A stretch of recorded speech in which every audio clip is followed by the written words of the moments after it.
Can you hear that?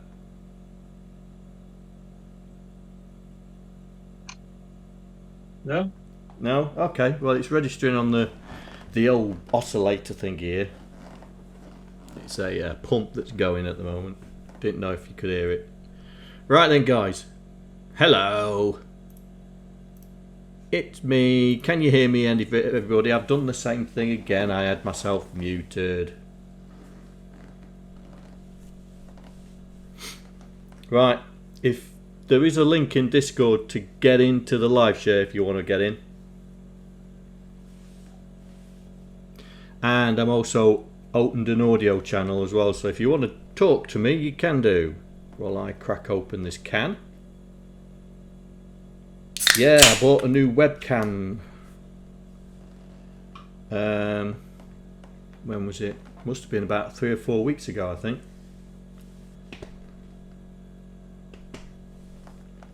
So yeah, I'm in high def now. Cooey.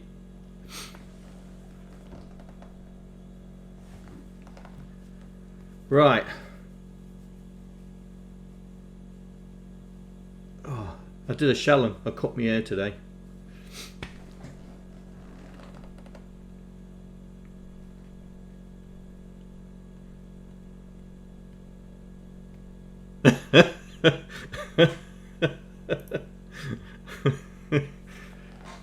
Yeah, that's what the other horse says. I can't be bothered just yet. I'm not going in the office anytime soon, me.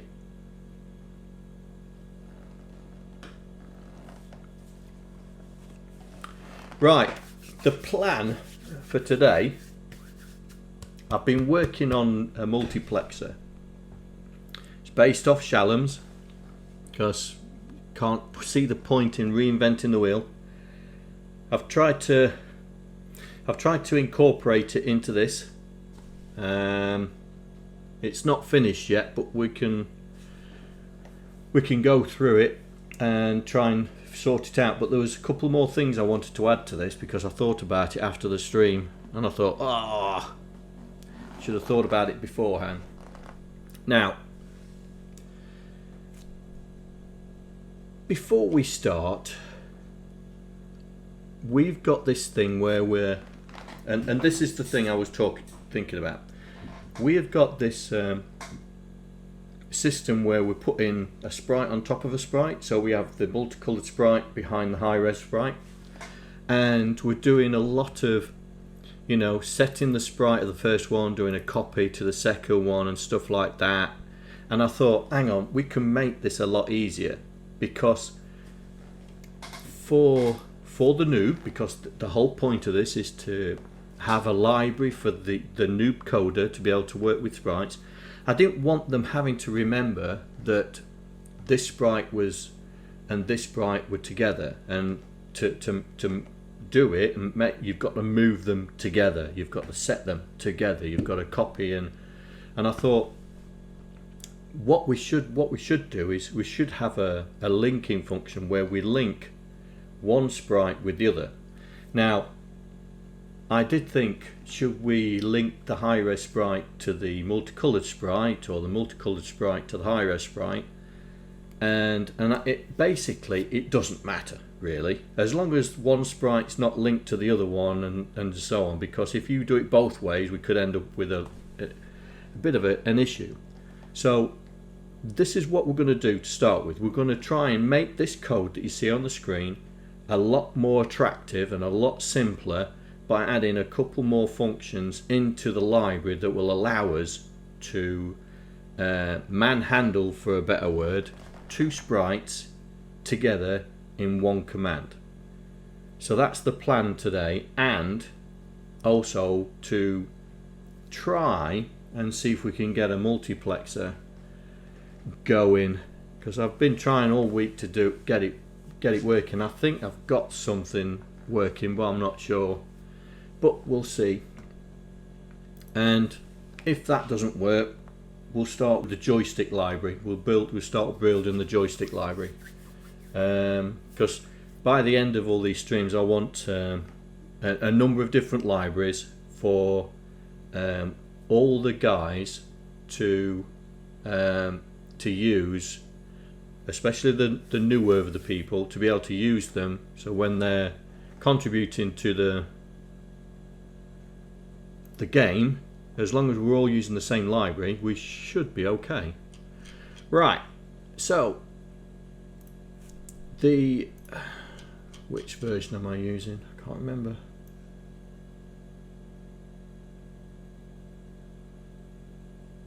Which version? So this is the library. What version am I using? Oh, this one. Right. So what I thought was to have a link table, it's not a link library, a pairing table, where we say this sprite and this sprite act as one. So whatever I do to that sprite, the other sprite will have the same thing. And I was thinking, what sort of features would we want to do with that? So this is what we're going to try and do. We'll create another example so we can modify that. Paste. Oh, the buzzing's gone. Yep. A pump's finally finished. So let's make that 8. So that's our example. So we need another array. And this one we'll put under there. And we'll call this linked. That spelt it right. And what we're going to do is this is going to have the physical sprite number that it's paired with. So for quasi, it'll be sprite 0 is going to be linked to 1, yeah, or 1 is going to be linked to 0, whichever way you decide to do it, but that's what we're going to try and do. So we need some more functions to do this. So let's go to the bottom. Let's add them at the bottom.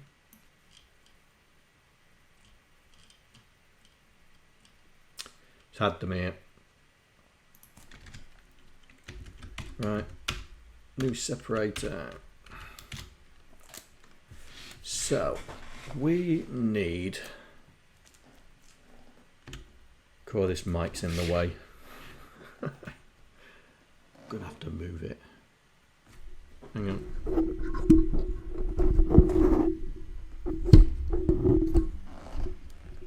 There we go. Sorted.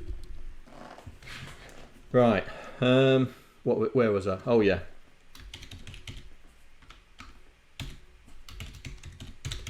So we'll create a new function called Linked Sprites, and we're going to take y is the sprite number, so the original sprite number,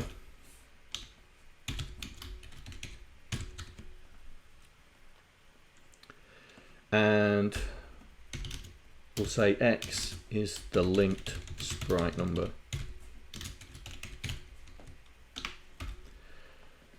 So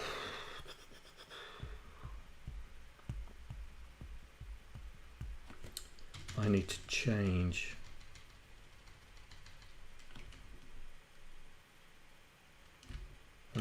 the default value.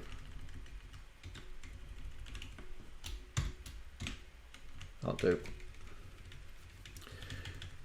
And you'll see why in a minute, why I've done that. By the way, is the text big enough?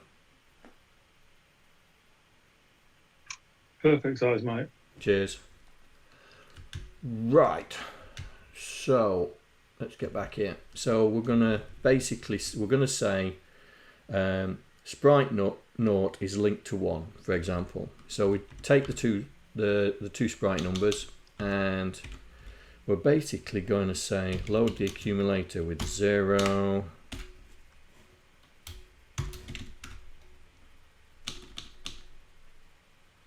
No, not load the accumulator with 0. Store x.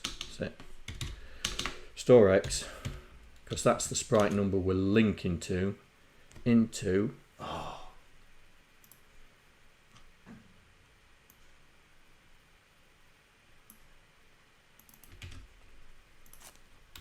linked comma y. Now that should be allowed. Should be allowed. And we'll RTS that. So that's basically saying now that our original sprite pointer is linking now to our linked sprite. So we'll need another one to unlink.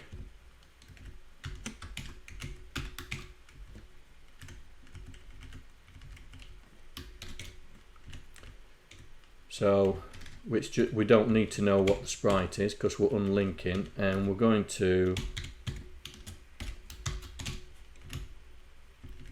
put that into there. Right. Now the way this linking is going to work is in linked in all these routines. So the routines we need to modify is enable. So when the sprite becomes visible, we're also going to make the second sprite visible as well. So we just need to do the same thing again.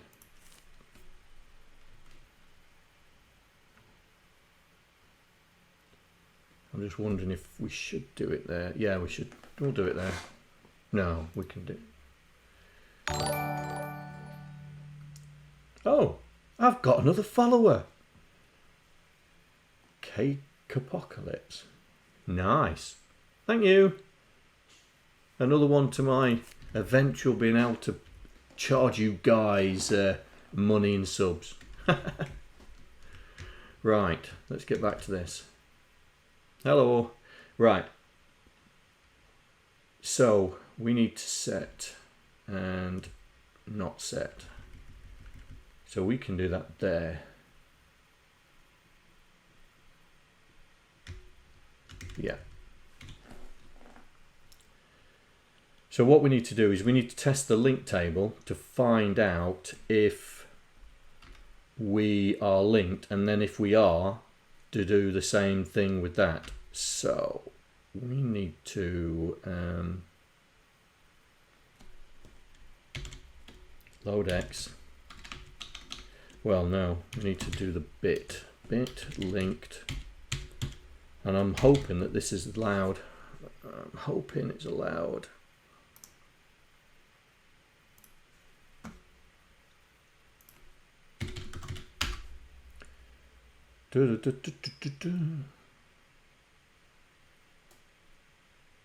Oh, I lost that link, mate. I thought I did. Never mind.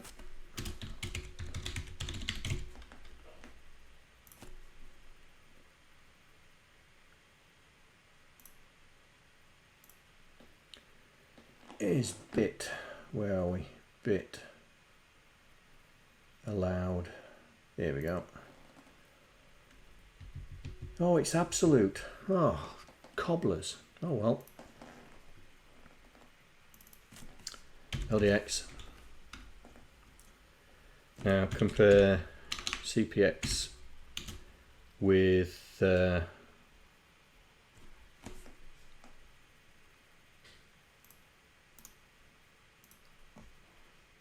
when we load, does it load the negative flag in?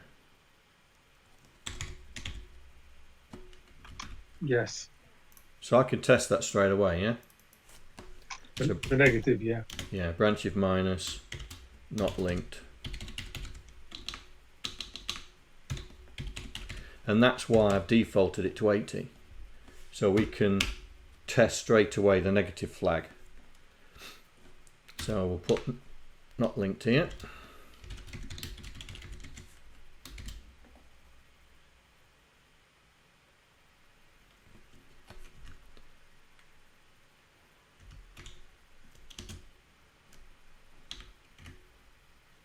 It doesn't like that.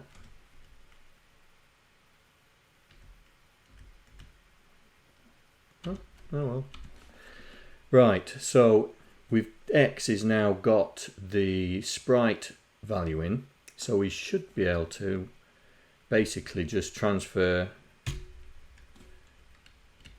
In fact, I'll do this a lot quicker. We'll load A with it, transfer it into Y, and then JSR our routine again.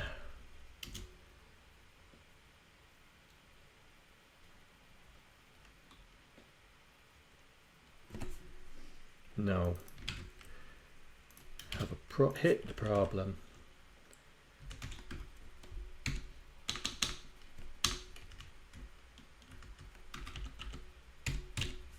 Push the accumulator from there. Oops.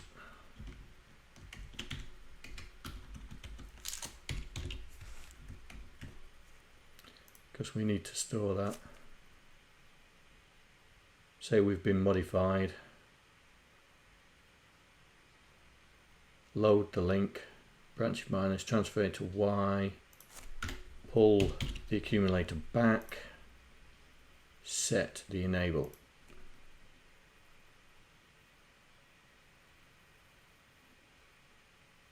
Oh yeah, good spot.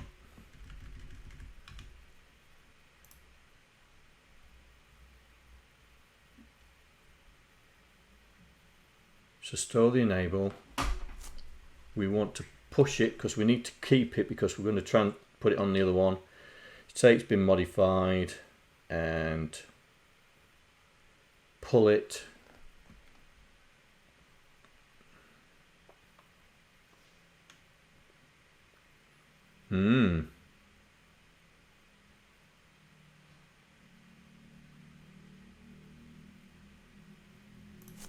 No.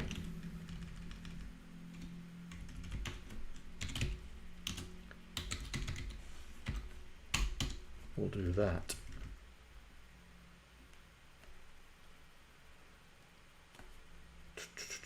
But we've got that problem here.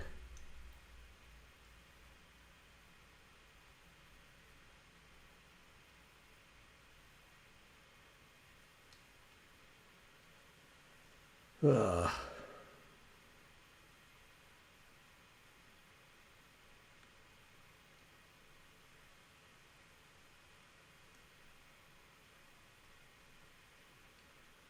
Not enough registers.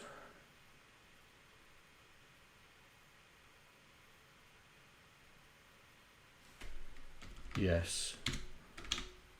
Push that.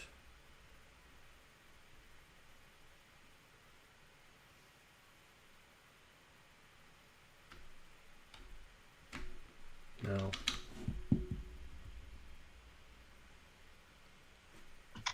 Stick it at 0, page 10. Yeah. Hang on.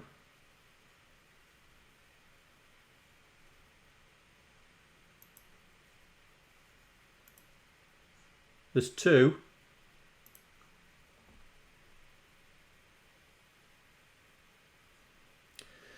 Yeah. The problem is we need the Y from before to get it back. Yeah. Yeah. Store it. Have we got any 0 pages set up? Yeah, we have. That'll do.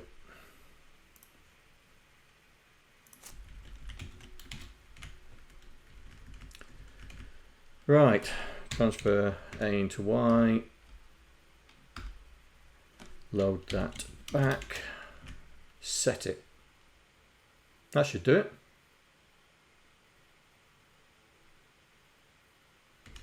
So that's basically what we need to do for everything. So we'll copy that.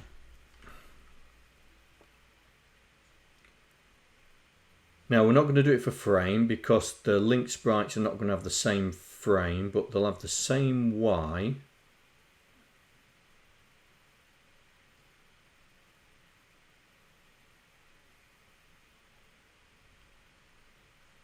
So we'll do the same here, but this is going to be different now.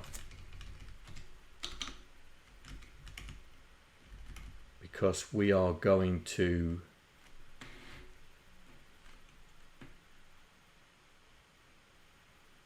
copy. We're going to set in the X, going to copy. So we can do that. Don't need that. So we've got the X and Y, and all we need to do is call itself again.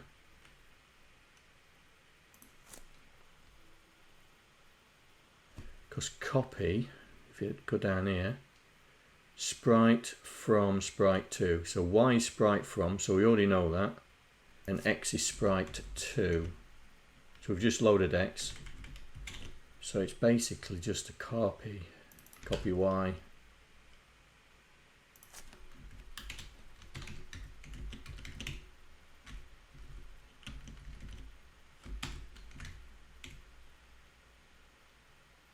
Yeah, that's that one. And we'll do the same with that one.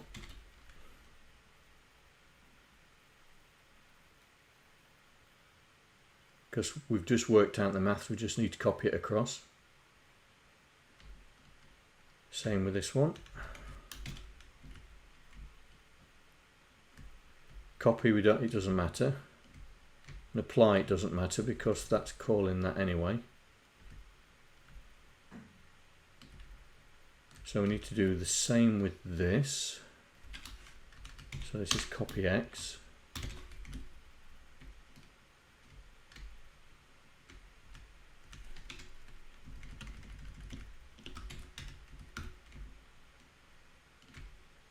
Same here.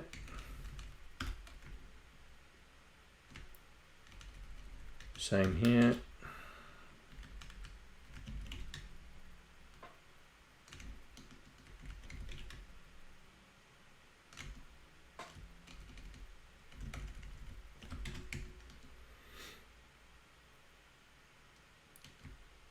Don't need to apply.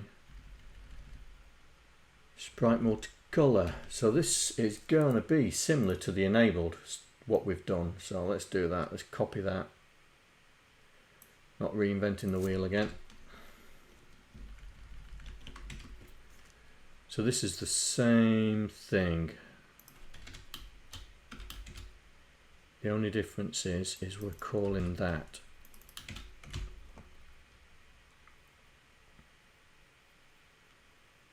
Yep. Same here. Exactly the same philosophy here. But we'll call him that instead. So Y still, yeah. Same with this. So that's going to be done here. But we're setting the expand again. Let's do it.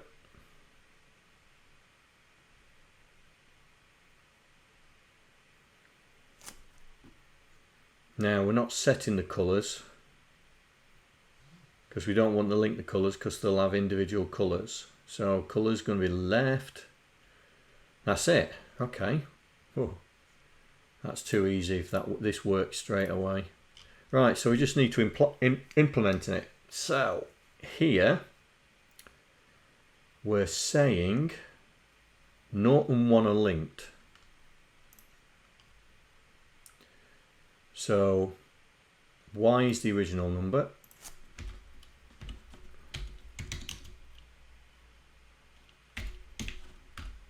Oh, come on, stupid studio.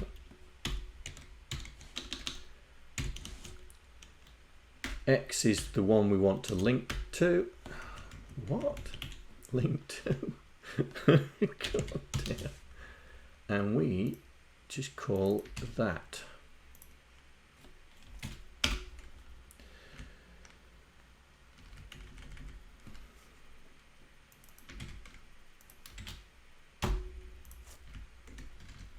So that's now saying that anything that we do to 0 should happen to 1.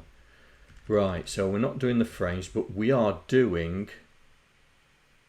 the enabling. So if I do this here, so that's doing it.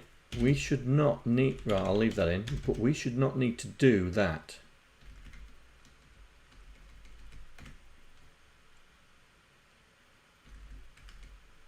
I've not set multicolor on sprite 1 and 3. That's good.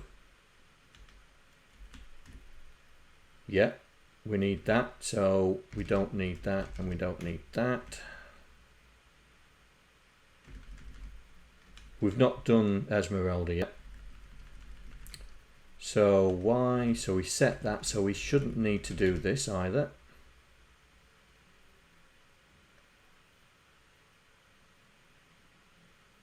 Yeah. This is sprite 2 and 0, 1, 2 and 3. Oh, Y. So this is the Y, so we don't need to do that and that if this all works. Colors are independent of the sprite, so we'll leave them as they are. Same with the animation.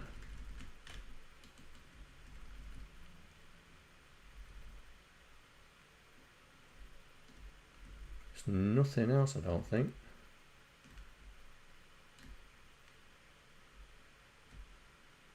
Just need to do all this lot here. Right, so is this quasi? Yeah, it's quasi. So we don't need to do that or that.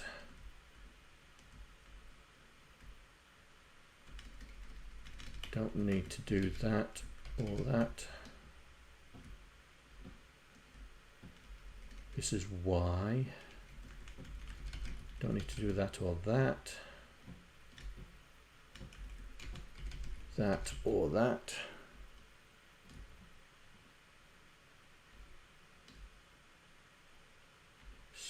Frames are different. Right then. Moment of truth. Here we go. I'll have a drink while it absolute failure. Oh. Oh, joking.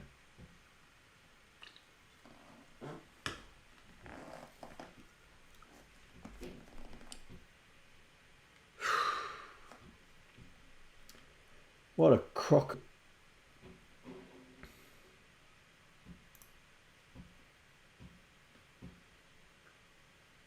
Zero page. Ugh. Right. 798. That's pretty low down, nice. Oh, it is in this one. 798, that's here. So we cannot do that. It's your indexing that's wrong, mate. StoreX doesn't support absolute Y mode. Yeah. Can't store X, Y. That's pants. You can load it. You can load X, Y. Why can you store it? Oh, these chip makers. Okay. So what we'll do this. We'll store a, we'll do that.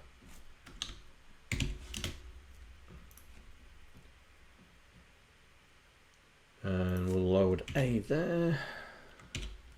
Oops.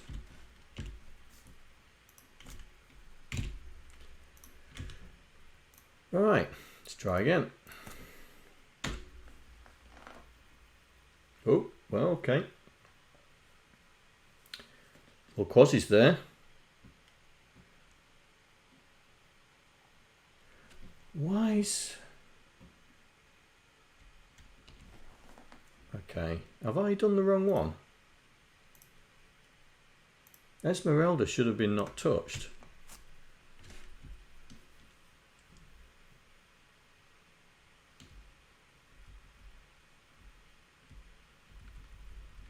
Sprite 0 and 1, 2 and 3.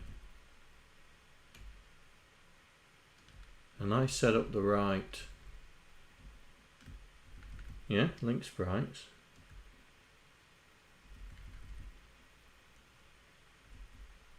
One, oh, no, that's right.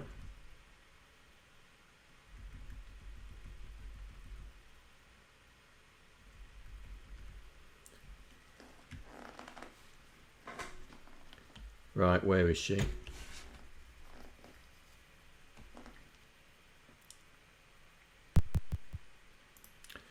Where is she?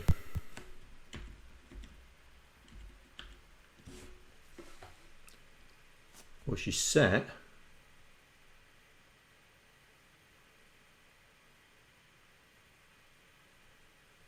She's not on. Okay. Have I disabled the wrong one?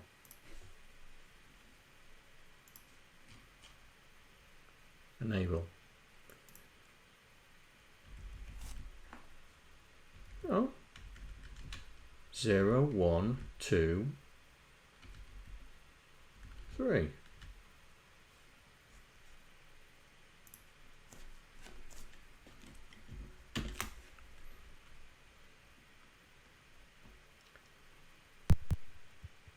All I can say is balls.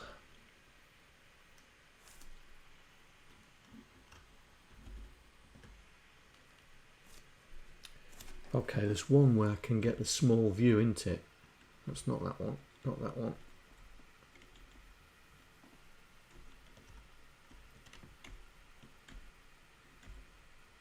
That one. There we go. So let's step through this. So this is Sprite 0.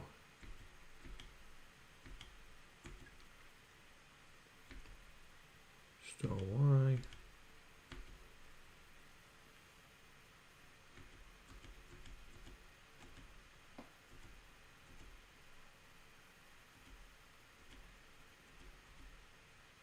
That's right.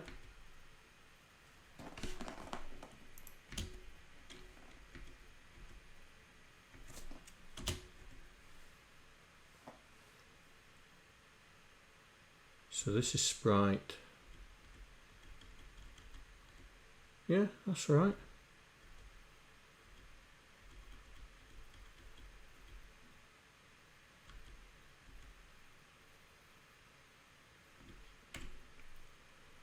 Why is it not set?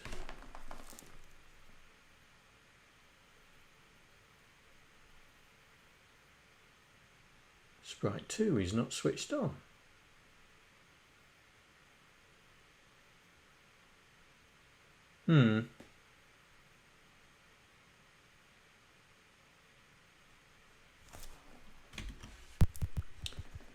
Where's my array?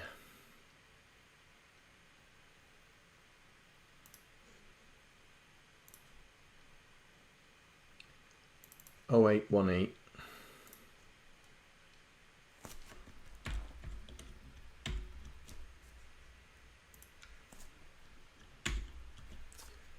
Come on.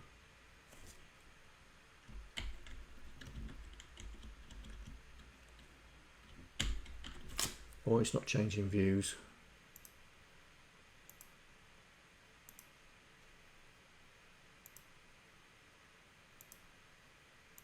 Which one is it? It's one of these. Here we go.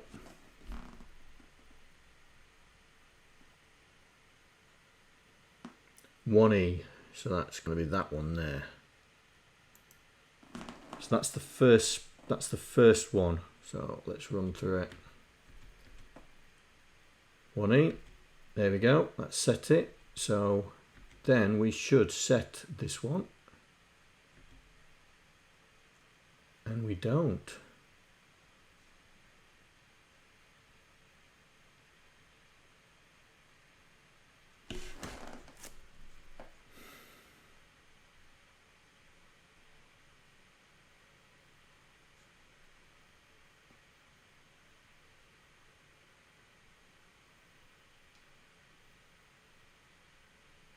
Well, that's modified, isn't it?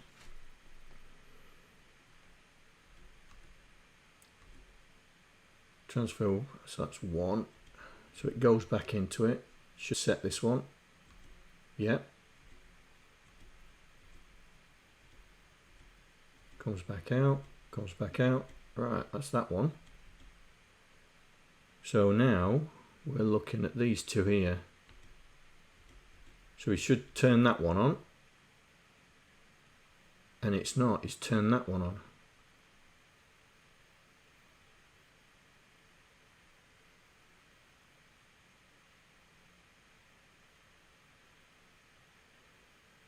Y is 3. 0, 1, 2. It's too many. Too many. Should be doing this one. Yeah.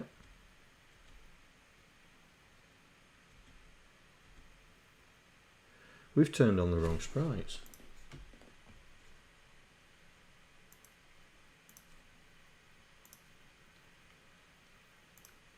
Zero, 1, 2.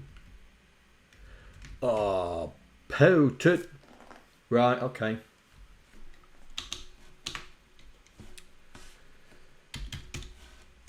We destroy Y, don't we?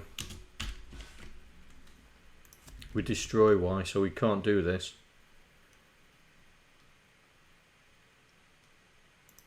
So that's why. Okay. So that's 2,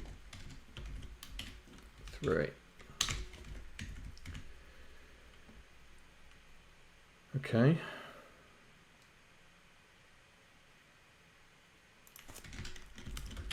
We'll make sure that's right as well.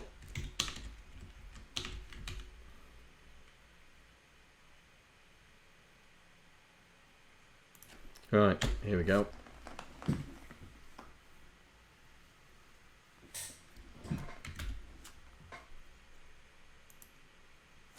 It's better.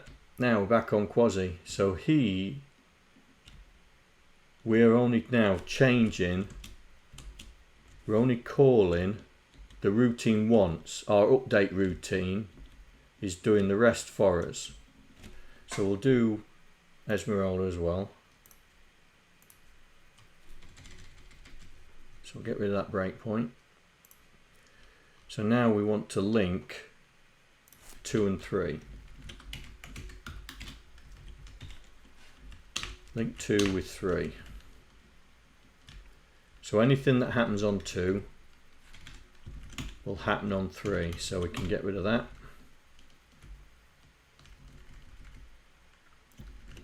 Get rid of that. Get rid of that. Get rid of that.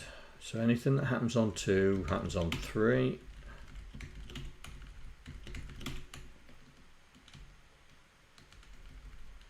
Colours they are.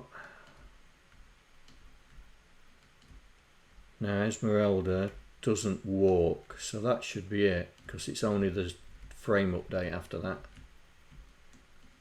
But that's now being handled by the update routine.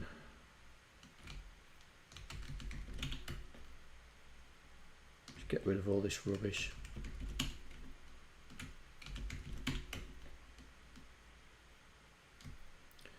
Right. So now all we've got are, so we up front, we're telling the system to link sprites 0 and 1 together. So what happens? Anything that happens to 0, we automatically apply to 1, and we're also telling it that we're linking sprites 2 and 3 together. So whatever happens to 2 is automatically applied to 3, and the only things that are not automatically applied are frame and color.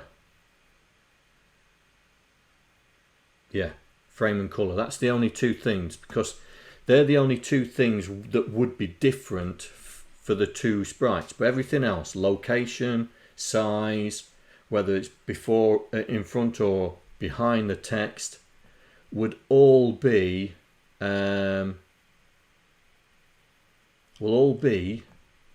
linked together. So if we move 1 pixel on sprite 0, we need to make it on sprite 1. So if we should now have this working, should be acting as it should be, but we've taken poo.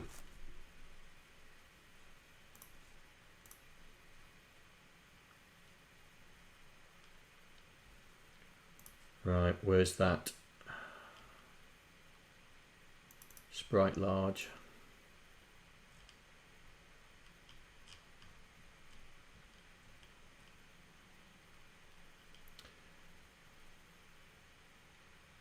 So set expand, so we store it in there. Oh, we're not storing it in 0, are we?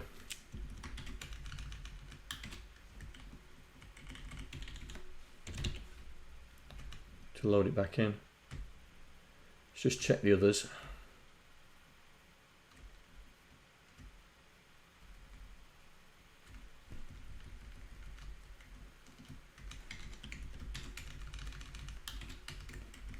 Well, none of you guys. Well, none of you guys spotted this. You guys are normally on top of this.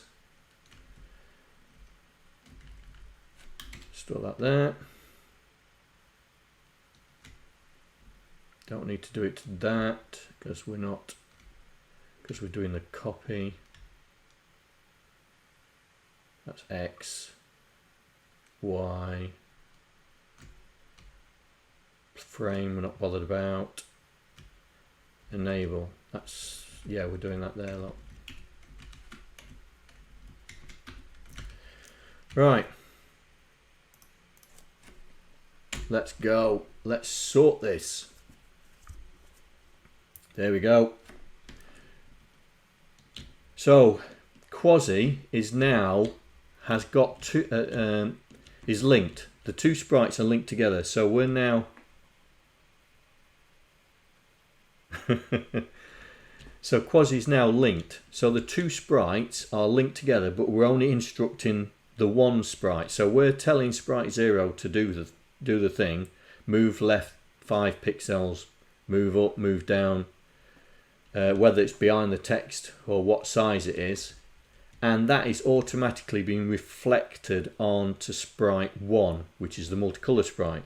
So we don't need to worry about keeping the two sprites in sync. The code is doing that for us. Same with Esmeralda. You know, the positioning and the size is only being, it's just the one function that we called, and the system then looks after it after that. So just because we've done the linking, so you know, enabling the sprite here, because we're setting sprite 0, it automatically reflects on 1, and because we're setting sprite 2 here, it reflects on sprite 3. And the only things that are not done is the like I say, the frame and the color. So you'd have to set the color for both sprites. Well, that was easy, except for that troublesome start. So that was what I was thinking when after last week's stream, was the fact that we needed a way of being able to instruct both sprites at the same time without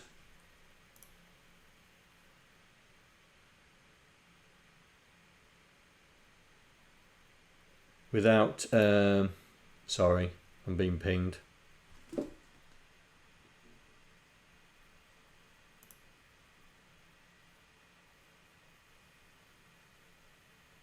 Oh, I don't know, Face. I don't know why you're getting that error. Now, so seems that that's been that was quite easy to fix. This library is technically complete. It will allow you to mess around with all 8 sprites, and all you have to do is just call the functions. You know, so if you followed all the streams, you'll know that we've got, you know, to turn on a sprite, to turn it off. The set enable and the apply enable are internal. We've got set frame, which applies a frame to the sprite. You can absolutely set a Y position, or you can do add to and subtract from. Same with X. We've also got the copy, where you can copy the coordinates from one sprite to another. Got the X versions of all that lot. We've got turn on multicolor mode, turn on standard mode for the sprites, and then we've got the internal functions for that. Put the sprite in front of the text, put the sprite behind the text, which is the priority, and then we've got sprite small, which is the default, sprite extra large X, large Y, and sprite large. And like I said last week, I didn't want to say sprite fat, sprite tall, because I didn't want to offend anybody. So I left it as it is. And then all the colours are specified. So we've got sprite colour black. All 15 are done.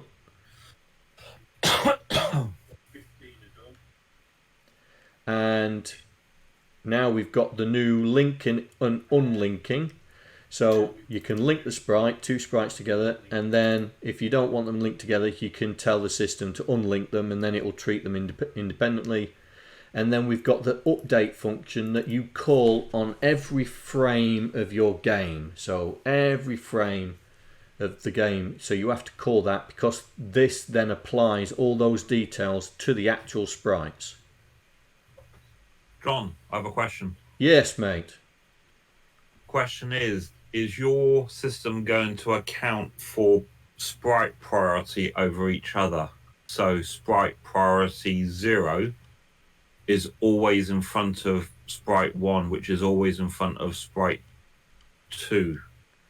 Well, that's why, yeah. And so it's not a case of doing text, but because that's always easy to, well, it's counted for. But if you get more than, you may want Esmeralda to go in front of Quasi at some point, and in which case you'd have to alter the sprite numbers to make that happen. Yeah. Yeah. So at the moment, Quasi's in front. Yes, because he's sprite 0 and 1. Right, but there may be, you might want to put have a point that Esmeralda or a ball or something wants to go in front of another sprite, which means you can, I mean, obviously you can change it all about yourself, but yeah. I'm just wondering if you had considered adding that in, which would then sort out, it would sort out all the sprite pointers, I should say, wouldn't it?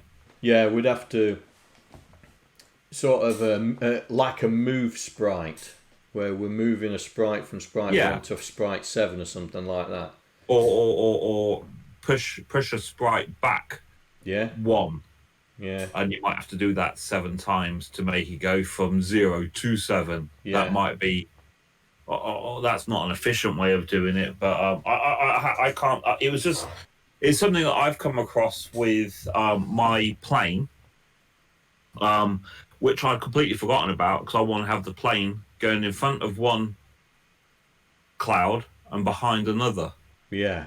But I have to now alter all of the sprite numbers to make that happen. Well, we could.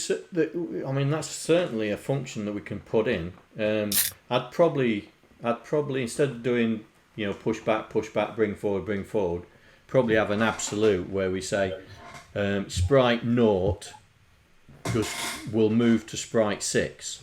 Yeah.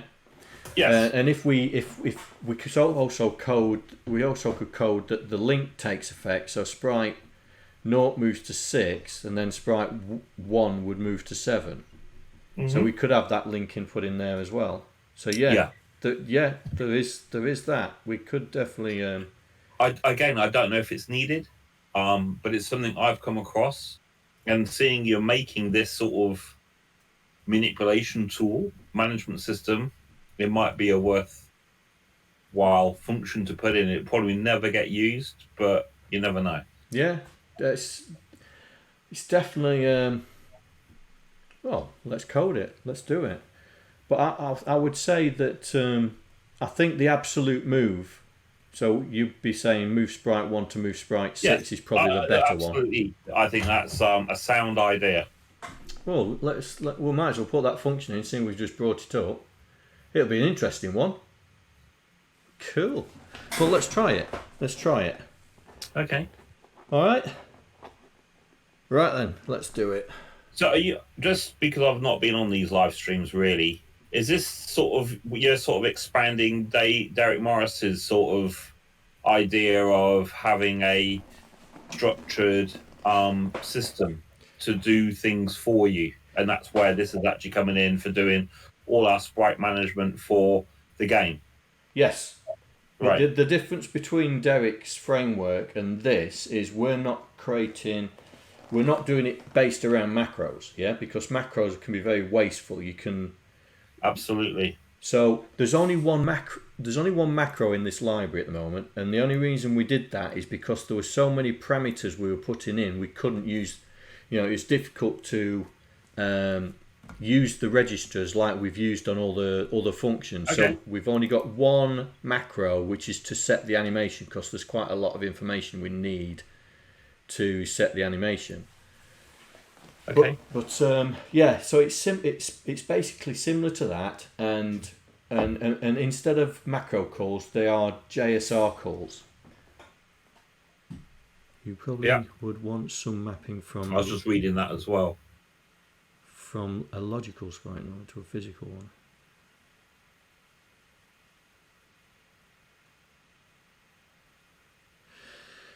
one. Yeah. Well, yeah.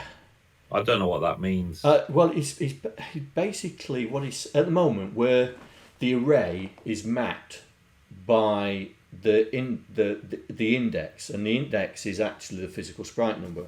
What he's talking about is saying don't actually move any of the data.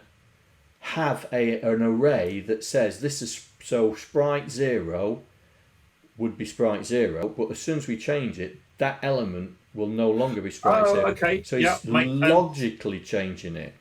Yes. Which is probably a better way of doing it.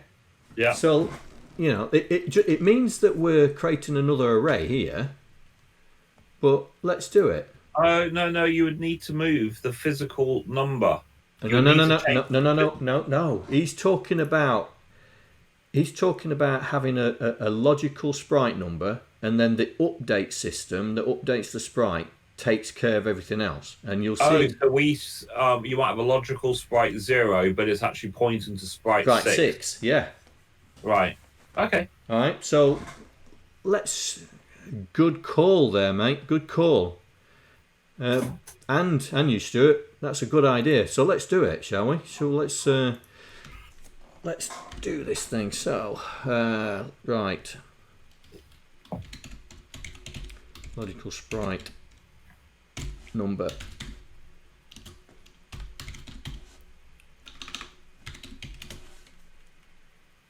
That, and we'll say I. So that should fill out that array with the defaults. So it should be 0, 1, 2, 3, 4. Okay. So basically we're going to be looking up this. We're going to be looking up that. Now, this is going to be interesting. That's got a lot of manipulation going on here.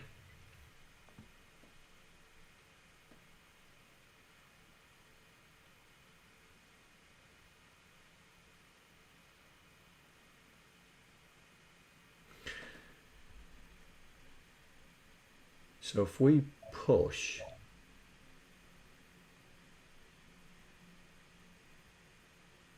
no, I'm overthinking this. Come on, John. I'm overthinking this.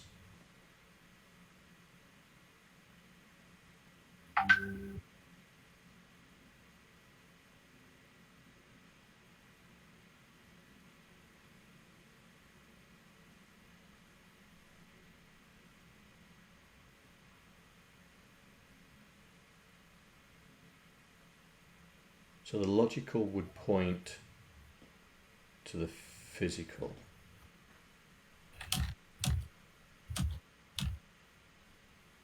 Yeah, that's what I was thinking.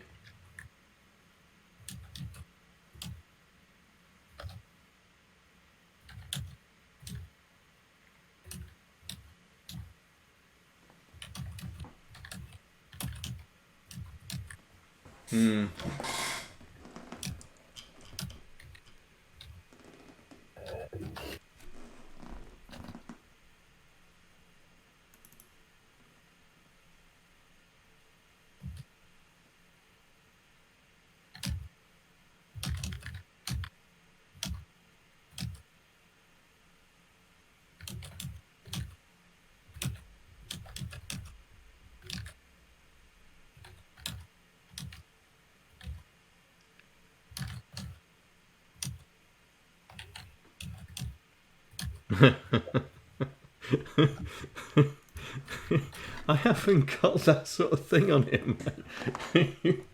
That exclamation mark points.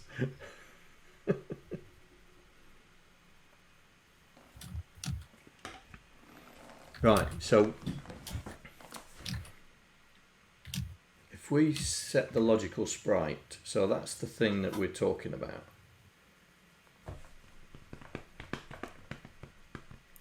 But that's going to be talking to this physical sprite number, surely.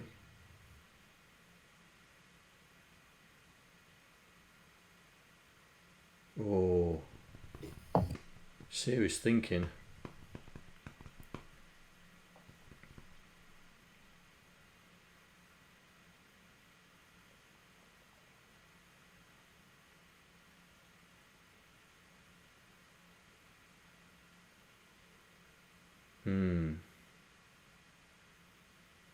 So how would we do this? We would tell it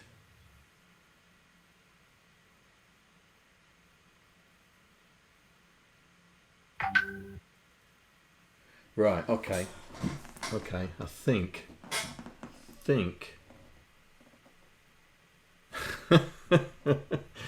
not on Shallan stream. I think this is going to point to the sprite on, so we're talking 0, but we could then say that it's 7. So the element 0 would be sprite 7.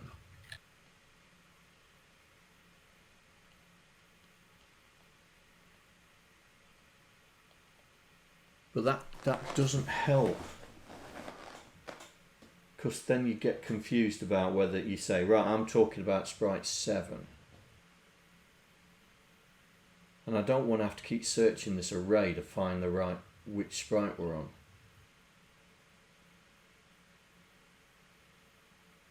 Wouldn't you just have 7 0-page addresses which you call on to pull? So like sprite 0 is always looking at, say, $20, sprite 1 is always looking at $21, and then you just alter whatever $20 is looking at. Yeah. The value, I mean. Yeah. I'm just trying to because I'm trying to think about the user point of view. So if you've swapped 0 with 7, yeah, are we saying because if we use this pairing, then the array element 0 will be pointing to sprite 7. So we're no longer talking about sprite numbers anymore. We're just talking about the array element that's pointing to a physical sprite. That's the only thing I'm worried about, is that I may be overthinking this. Let's just do it. So this is the physical sprite number. Let's change physical. Oh, for crying out loud, can I spell not?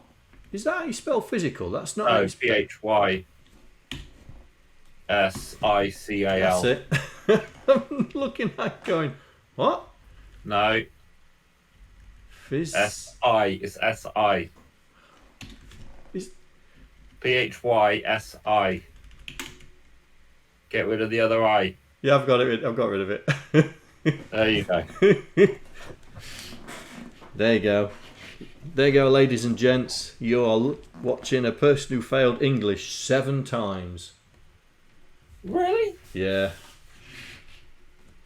They're the days where you could take exams again and again and again. 7 times I failed. Wow. And I was consistent. I got the same grade. Got the same grade on every one of them. What, you? Yep. No way. Yeah, ungraded every time. Wow. Or was it ungraded, or was it classed as ungradable? You was ungraded. I got a few U's. Oh, unclassified, Andy says. Yeah, I was so brilliant they couldn't classify me. Oh, no, I'm sure it was ungraded. Yeah, A, B, C, D, E, F, and then U. yeah. I got U 7 times. Because F was a fail Yeah, and U was ungraded. I'm sure of it. Yeah. I did O levels, so yeah. as I'm sure you did. yeah, yeah. Failed O level English 7 times while I was doing my A levels. You lot are so old. You? There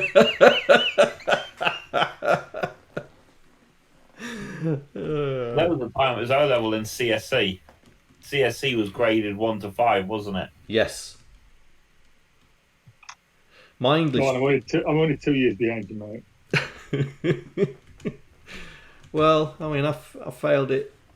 I failed it 8 times, and they were the day. Not so long ago. It was 7 a minute ago. 7, sorry, 7 times. You And failed maths as well, did you? No, I didn't fail maths. But the only reason I failed is because back then they didn't test for dyslexia. Not like they do now. And I'm dyslexic. And that's why I failed. I passed CSE though. I passed CSE. Yeah, but a CSE grade 1 was like an O level C. Yeah. You can't fail CSE. You can't. I know you couldn't fail CSE because I passed. What did you get? I got 1. Hmm, I got a grade 1 in CSE, right? that's really good. Yeah. But I failed O level 7 times. Well, there was also different types of O levels, wasn't there? There was Oxford, Cambridge, Yeah. there was Oxbridge. But There were, what was it? What was it? It's because I was taking the O levels while I was doing my A levels. Yeah. So I took O level computer studies while I took my A level computer studies at the same time because of the age I am. O level computer studies and A level computer studies started at in the same year, which was 1993. And I was in A level. I was in sixth form. 1993, right? 1983. Sorry. yeah. And it's this cider, mate. But the English teacher got fed up of me failing. He put me in for CSE, and then I got a grade 1, which go figure. It's all coursework on CSE, so. Yeah, and it was talking as well. It was a speaking exam, and I can talk the hind legs off anybody, so I got a grade 1. Right, so let's swap these two over then. So, swap sprites.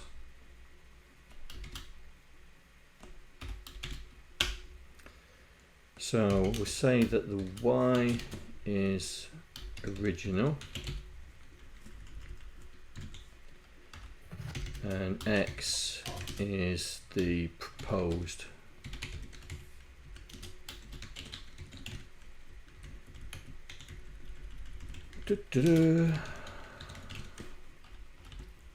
So we are now going to be using this.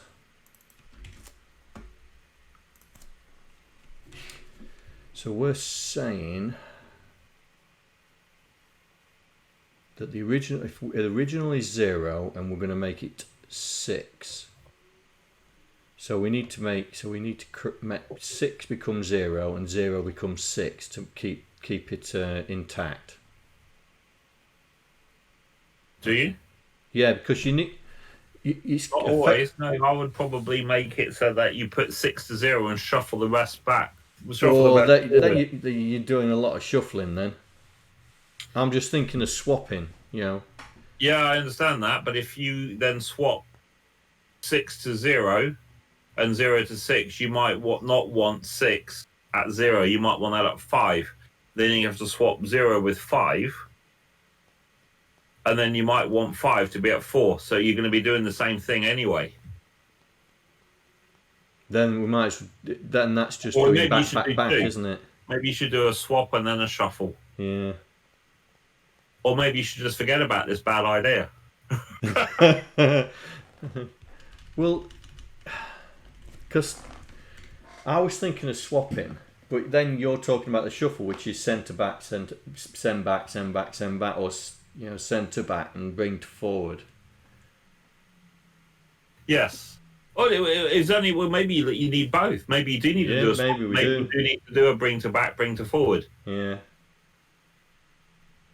Let's see if we can do this swap. Let's see if we can do the swap first. Okay. So we would then store X in Y and Y in X. Now we know store Y into X doesn't begin work. Okay. So we're going to store. So we're not using A, so that's okay. So yeah, you're going to do a TXA, push it to the stack, TYA, yeah, and then yeah, TAY it or TAX it, and then pull it from the stack. yeah. So we are okay. So we store. That's TAY. No, you just do TAY and then store it. Yeah. I was just. Oh, actually, I see what you're saying. Yeah, yeah, yes. Yeah. Yeah, you're right. So we're going to store. So, no, we'll leave Y where it is at the moment, because we're going to.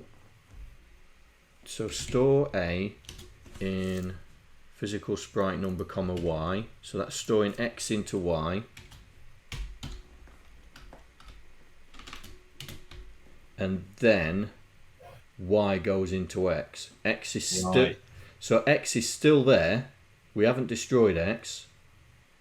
So if we transfer Y into A, Yeah. and then store A into physical comma X, that's done the swap. Yeah. So now we need to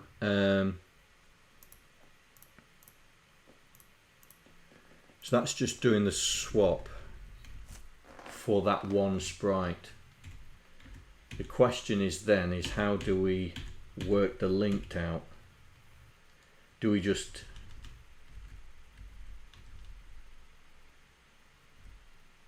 We need to just call the routine twice. call the routine twice? There's no way you're going to be able to link them two, because you don't know which sprite you're going to be going to. Correct. Yeah, so we call it twice. All right then.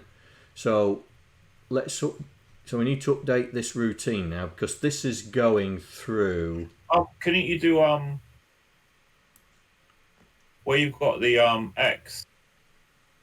Couldn't you do X plus 1? Yeah, but It's a linked sprite. If you've got a have you got a linked sprite flag?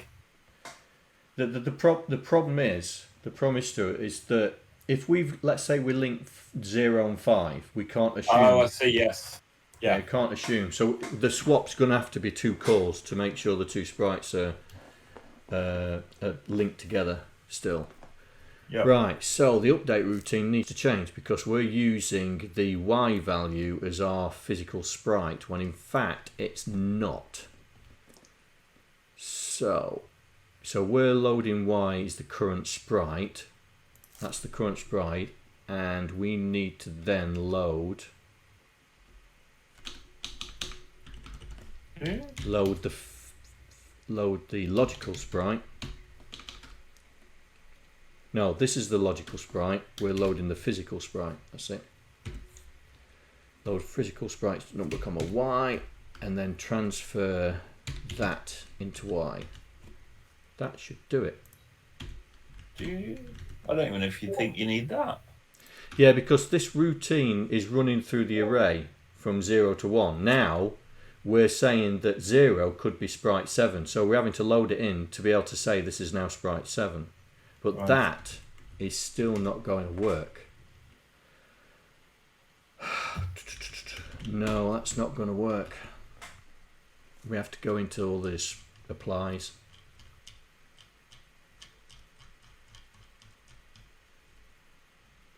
Because as soon as we change the Y, it's going to look at the wrong element of the array.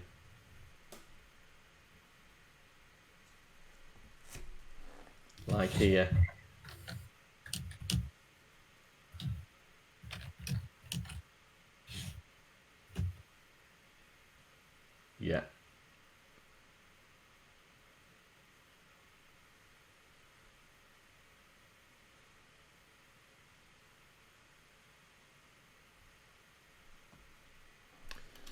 So we need to do that here.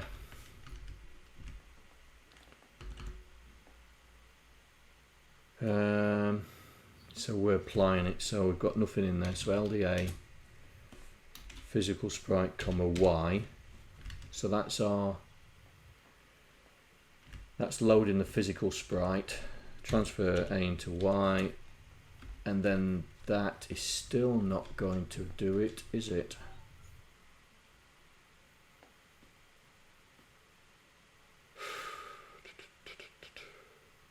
Huh.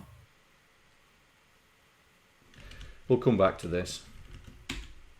Come back to this.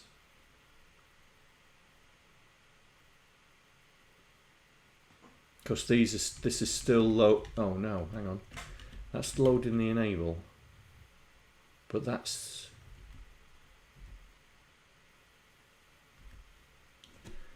right, that's the sprite. Okay, yeah, we can do it. We can do it. It's me having a bit of a brain freeze. So we load A, we don't transfer it, so we've got the physical sprite number. We load the enable flag of the array, then we transfer A into Y, and then we do the enable. Yep, that'll do it.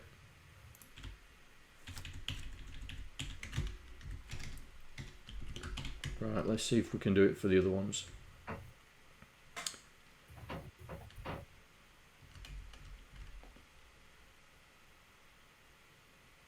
So the sprite, oh, that's going to be a troublesome one, isn't it?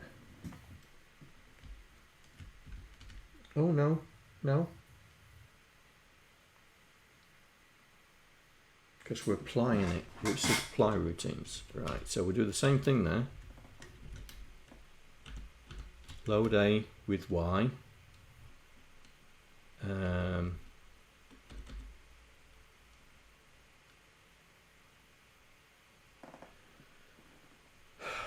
I'm trying to do it without using zero page. I'm going to have to use zero page.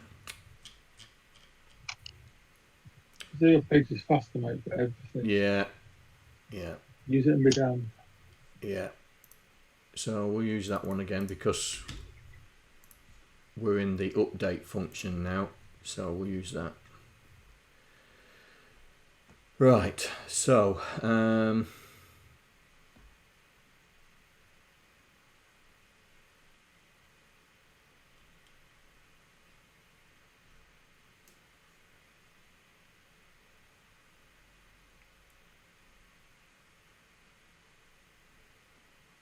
are we going to do this? Because I'm using A. No. Right, store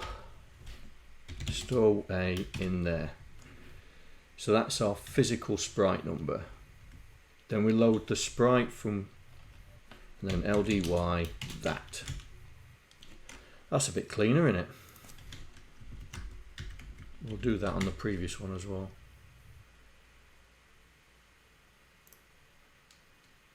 Oh, I don't need to there. That'll work. Okay. So apply frame, that'll work. Store it. So that's the physical. Load the physical, store it. Okay. Let's do that. Right, apply, next apply, which is this one. So sprite number. So we do it at the top.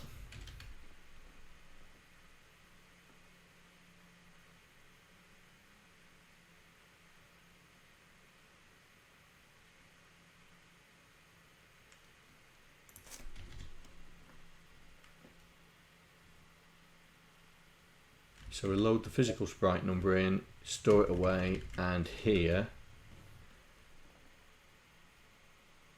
Oh, I see. We don't need that one. So we load the new sprite number, times it by 2, transfer it into X. So it loads the array in from Y and then stores it in X.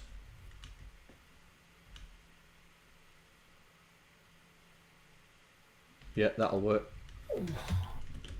Call this brain power, mate. Hey? Apply. So this is going to be the same. So we don't need that, but we need that. To be honest, we don't need that either. Let's take that out of the other one as well.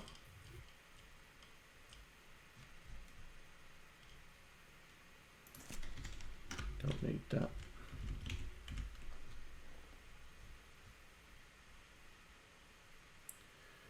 Apply multicolor. Right, so we're loading the multicolor. So yeah, so this is going to be the same. Load it into store, into there, and then here LDY 0 page.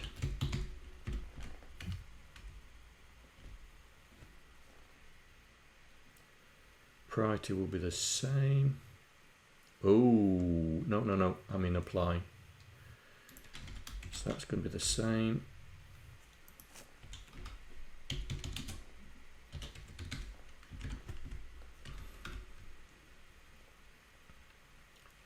Set small. Apply. So we are. Ooh.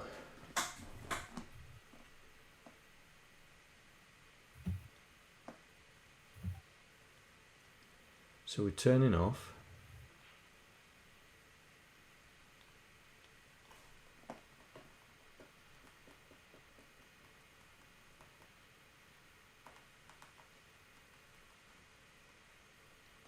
So we're turning off and then we're turning on.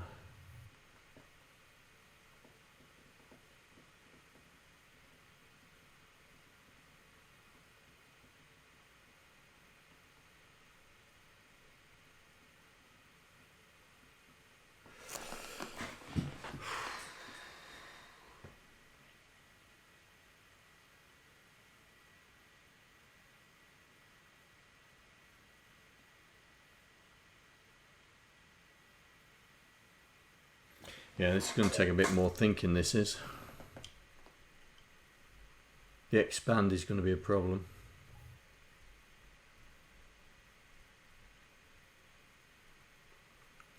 Colour will be alright.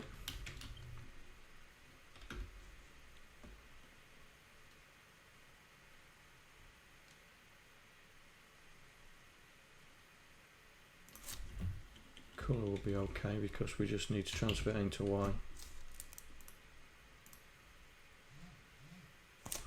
No, not there, not there. It's here.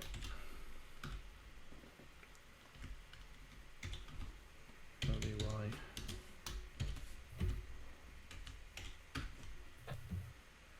Links, we'll leave them as they are. That should be it now. It's just the expand that's going to be a problem.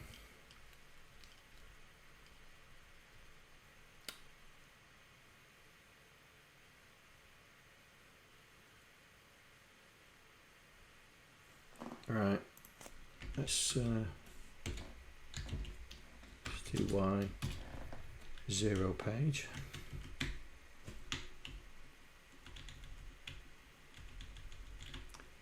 So that's the original Y.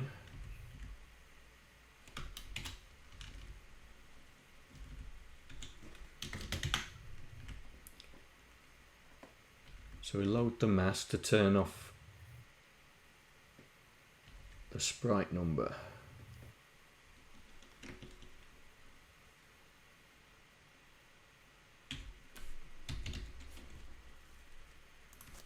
Oh, hang on. Am I overthinking this again? Load the vehicle to put it in right. That's the actual sprite. Load the mask, load the mask. Oh, what am I doing? I'm overthinking this again.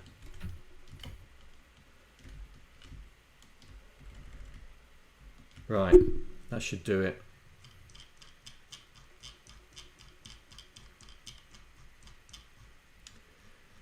Right, that should do it. So the test is we set it up and then we do the swap.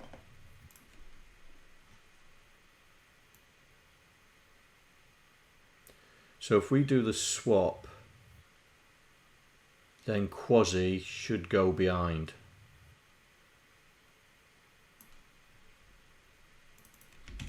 All right.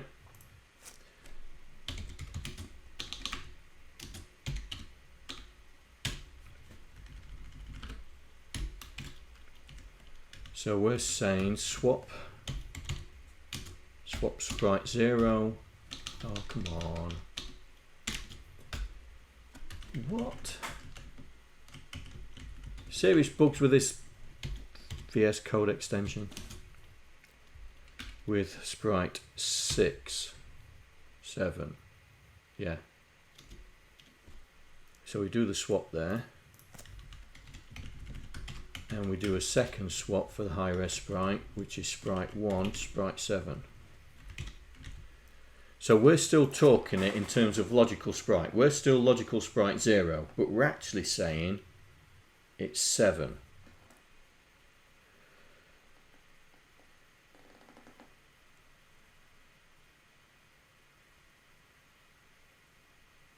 Oh, I thought the expand one might be a problem.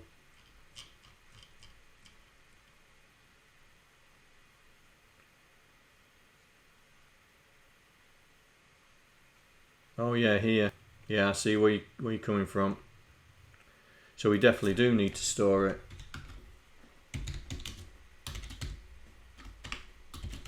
Good catch.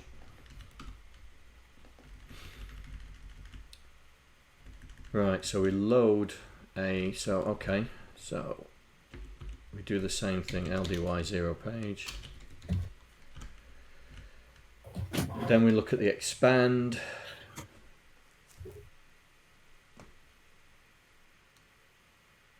Then here we do this again.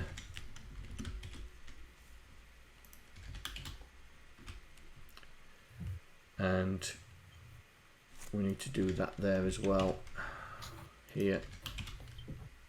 And then this again for here.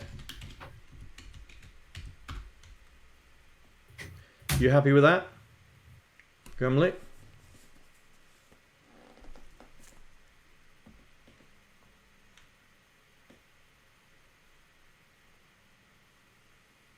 That should do it.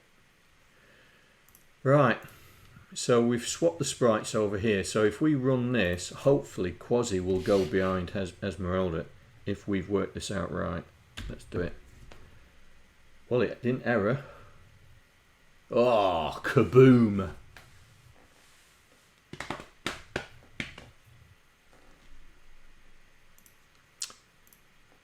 Why did that not work?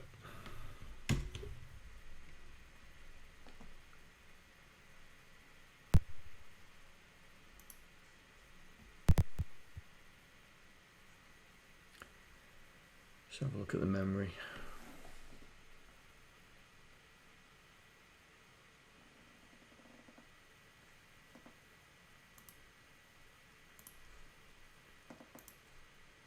Right, the physical sprite. So it's doing 0, 1, 2, 3, 4, 5, and 6 at 081E. So has our swap worked? 6 and 7. Right. 2, 3, 4, 5, 0, 1. So that's worked. Okay. So why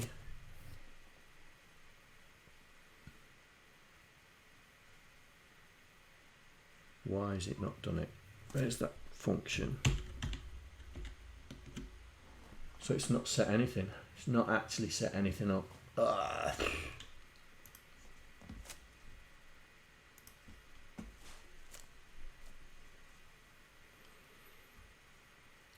So it's in the applies. What? So it's not even turned. You know, it's turned it on all right, but only one of them.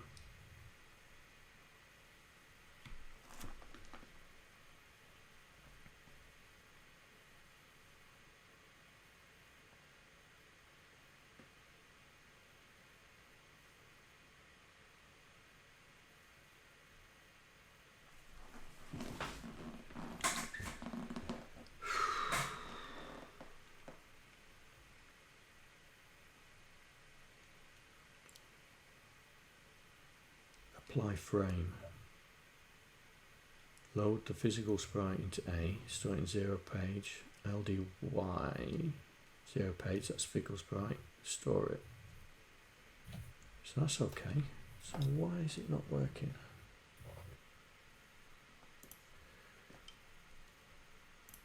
So we're doing the link.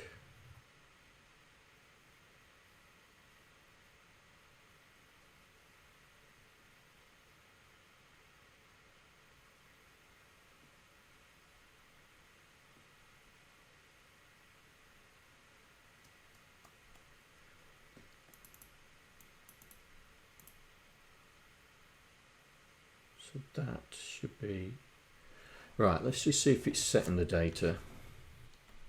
Right, F6.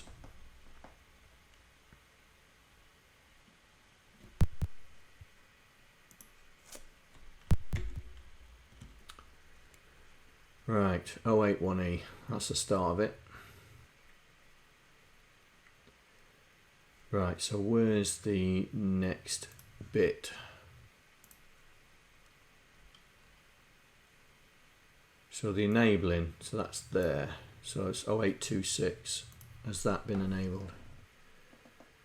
0, 1, 2, 3, 4, 5, 6. So there they're all set.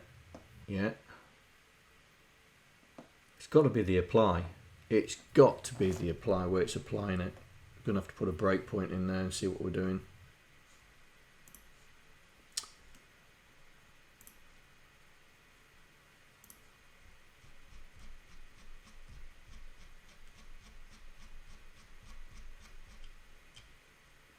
Update sprite, here we go.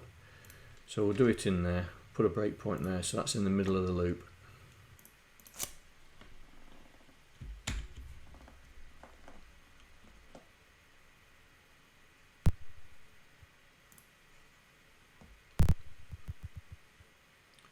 Right then, so we're in the loop. Was it F4? Ah, there we go. So let's step through it. So the enable, that'll be the first one. Load the sprite. Has it been modified? Right, apply enable. Here we go. So we load the physical sprite. So we are y equals 0. So we load A, which is 6, right. Load X, which is 1, that's correct. Transfer Y, A into Y, that's 6. Load the sprite mask for 6, which is 40. Compare with disabled, it's not, it's enabled, so it turns it on. That's alright. So that worked. Apply the frame. Right, so the physical, load the physical sprite number, which is 0, store it.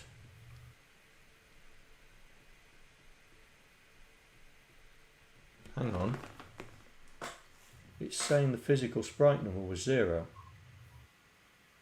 but we changed it, that should be 6. Oh, look, oh, cobblers, I've just seen what the problem is. Look,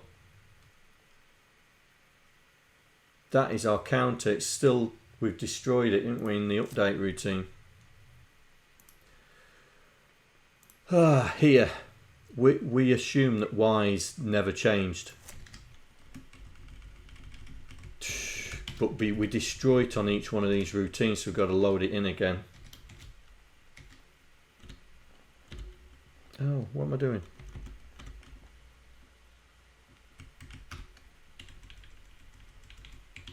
So each one of these routines, we've got to load it because we destroy Y. Y is never the same. Right. And there as well.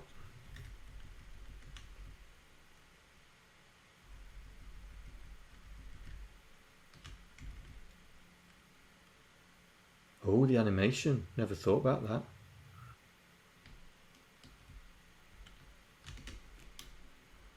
Never thought about the animation.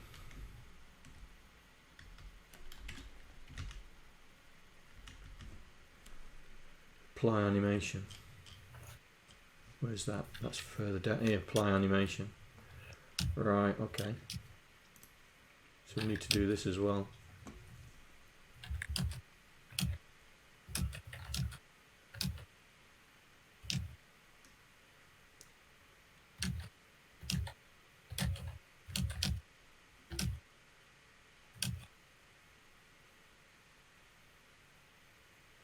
So it's X. They change it to, we change it to X.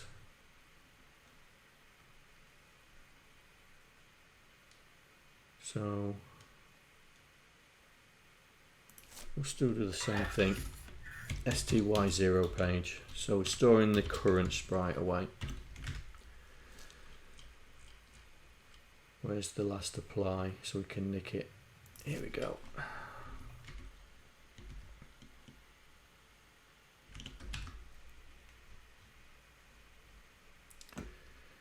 Right, because they're using X, we're using X here. So X is our proper sprite number. And X is the sprite number we want to point to. Okay. So we just need to do this then. Because A, we're not bothered about A. A's, no. Load a physical sprite stored away. Load the animation from X, but store it in X. Because we're using Y here as the current frame.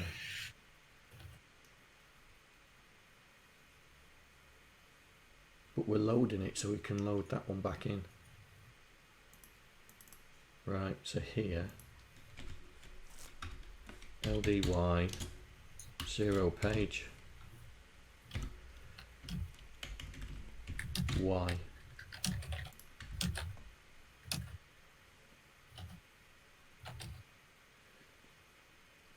We're not bothered about Y there. X is still intact because we've not touched it.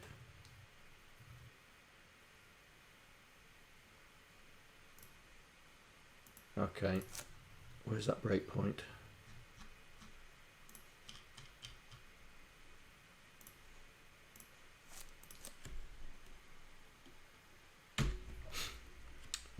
Come on. Aha! Right then, quasi is still underneath the text, but should go underneath Esmeralda.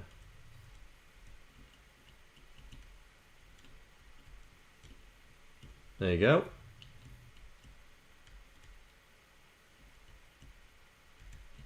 And he's still animating. Oh!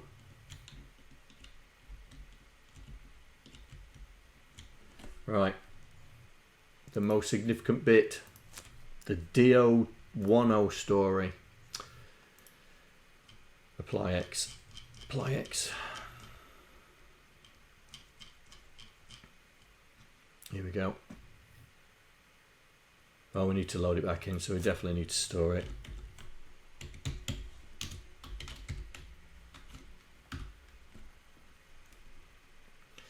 So I definitely need to store it and then load it back.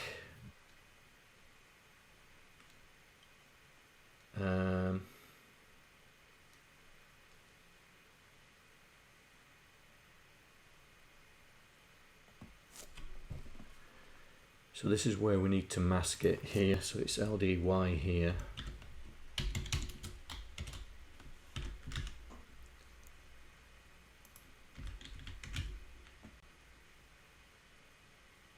No, that's still the same. So it's doing that.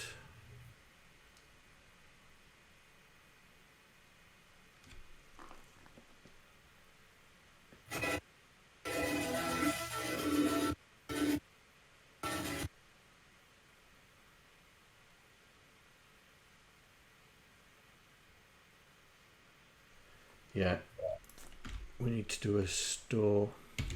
We need to store the original one as well. So 0 page plus 1. because we need to load it back here.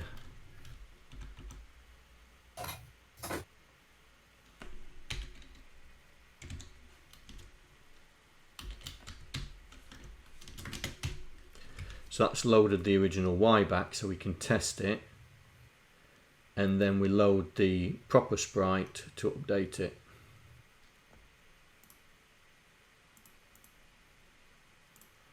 Right, Quasi should now go to the end of the screen. Go underneath. There we go. Oh, he doesn't come back. He doesn't come back. What have I missed? Ah, this.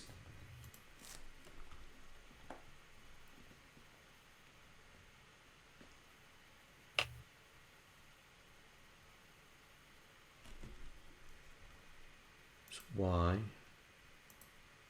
Stores it. That's the original Y. That's wrong. That's not.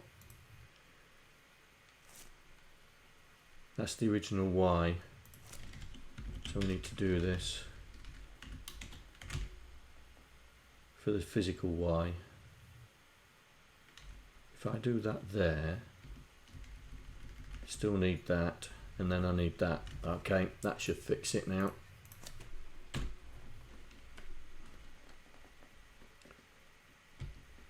Off you go, Quasi. Come on. Hey, there we go. Behind Esmeralda. She's in front of you, mate. And surprisingly, all that extra code hasn't really made that white band any bigger. The only thing that's made it bigger is when he goes left.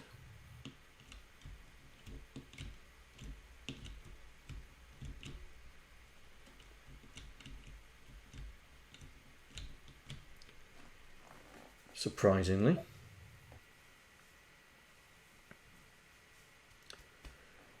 Right.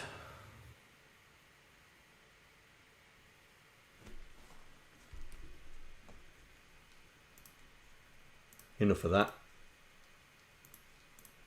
So there's a library. Admittedly, it's not multiplexing, and that's just made the multiplexer even harder now. So but I've been messing around with Shallans, right? Here it is. And as you can see, gone through many iterations. And what I've tried to do is, in the game, Quasi, to keep him as a fixed sprite, yeah? So in this case, it's going to be sprite 0 and 1. We're not going to be doing that priority, because when you get to multiplexing, it's a nightmare. So 0 and 1's taken. So that means we've got 6 other sprites to mess around with, and to try and get as many sprites on the screen, stable sprites on the screen, without any jerkiness or anything like that. So I've been messing around with Shallan's code. I've also made a lot of changes as well, so I hope he doesn't mind. And this is what I've come up with. Right, so here we go, F6.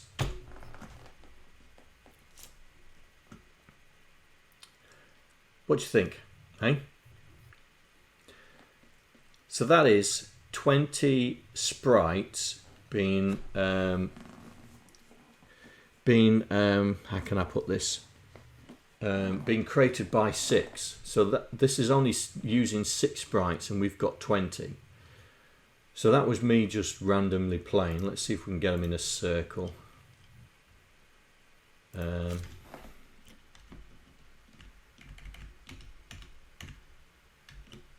Where's the initiator?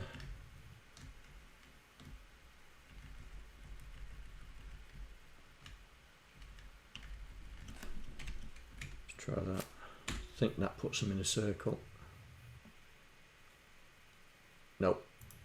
Where's the circle gone?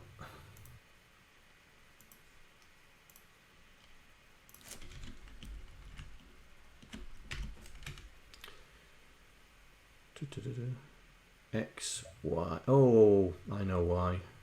Because I'm not actually...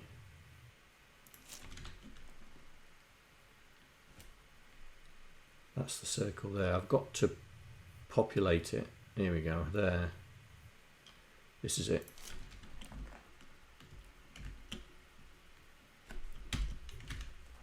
F6. So now they should be in a circle.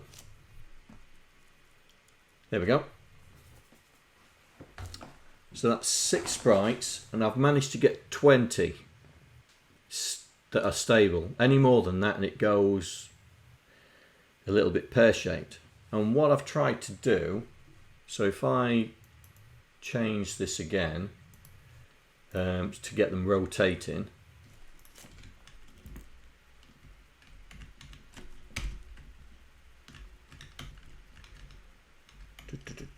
so this is gonna rotate the multiplex, the sprites so this is 20 sprites that are actually 6, and it's the best I could get it. And the reason why I'm doing this is because I want to try and incorporate what Shallan did on his multiplexer, but using the data that we're storing in that array. And so I've started doing that, and the first thing I've got it to do is let's run it in debug mode, and you'll see hopefully you'll be able to see it. Is the ability to turn the sprites on and off. Alright, so let's put this back there. So it's a little bit jerky at the moment, but the ability for us to turn it off and on. So what I'm going to do is I'm going to start turning sprites off now. Right, so I'm going to work backwards. So here you go. So we'll go from 20 to 19, 18, 17, 16, 15, 14, 13, 12, 11, 10, 9, 8, 7, 6. 1, 2, 3, 4, 5, 6. So they're the original 6 sprites, just going round and round and round. So it's jerky because of the debugger for some reason, but you can still turn them off. Oh, and the last one goes wrong.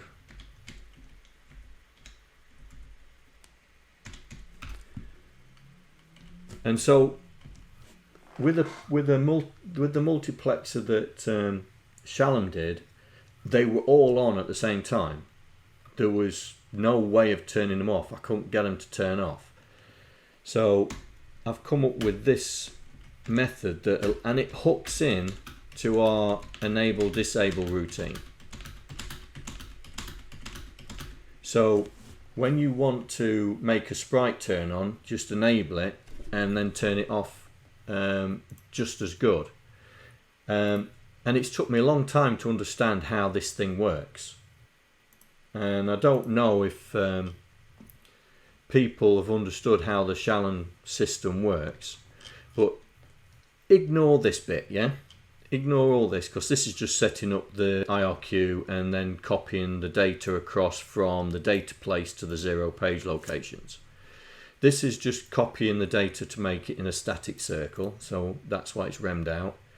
And then what it does is we wait for raster 240, and then we do the animation of the circle. So we basically make all the sprites go round the next circle animation, and then we sort it. And the sort routine is very clever.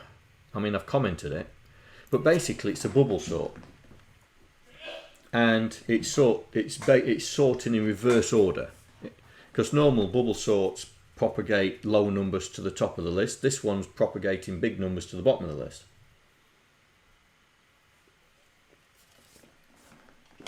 but it's still a bubble sort. So if you've got a list that's completely in reverse order, someone about to say something? So if you've got it completely in the reverse order, which I'll demonstrate here. So let's do that. We'll put a breakpoint on the sort because I'll show you, and we'll do this. So this is putting the sprites in reverse order. All right. So the Y is here, is at like $1.30. So if I run... John, if Stuart's trying to say something, we can't hear them. Nice. His mic keeps flashing on and off. Yeah. I couldn't hear him. That's why I carried on. No, I wasn't talking. I just did a yawn just then. Oh, am I boring you, mate? No, God, no. It's late. I'm going to have to go in a minute. Anyway. Right. I'll mute my mic, though. Okay. So, in Shallan's code, he had that at 10, he had the sprite order. So this is the logical sprite mapping that we've just done in ours. He'd done it already in the multiplexer, and then I've put the Y values at 30. So you can see them here. So sprite 0, 1, 2, 3, 4, 5, 6, 7, up to 13, which is there, which is 20. And then the Y values are in reverse order. As you can see, all the Y values are going downwards. So I've paused it now at the sort routine, and I was trying to understand what this sort routine was doing, and it only come to light when I was watching it. So if we step through the sort routine, you'll start seeing that the sprite number indexes. Right, Stuart. See you, matey. Take care. The sprite numbers go, so because sprite 0 is the biggest number, this 0 you'll see start propagating down the line, which is the characteristics of a bubble sort. So if we start stepping through it, watch, here we go, 0's working its way down the line because it's testing, and as you notice, all the other numbers are starting to propagate down the line as well. So it's like it's being everything's being shuffled down. So eventually we should have this sprite index in reverse order. But as you can see, look at the size of the sort line on the raster. Yeah. So there's 0. So we're waiting for 0 to end up here. But look, the rasters get taking longer and longer to do. Right, so 0's there. Then it comes there, then it comes there, and then there. But the raster is massive. So there you go, it's finished the sort.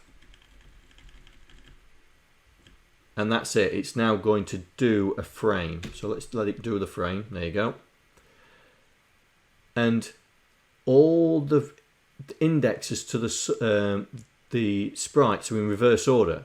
But once it's done it, it's still doing the sorting at the moment. Yeah, it's still doing the sorting, but because everything's in the correct order, it's doing a one pass. It's doing a pass, one pass, and it's checking the numbers and it's going, that's correct, that's correct, that's correct. So it just does it in a blink of an eye, and that's why the sort routine's pretty quick, because it's only sorting the elements that are out of order. So if I now turn that off and put a breakpoint back in and put the original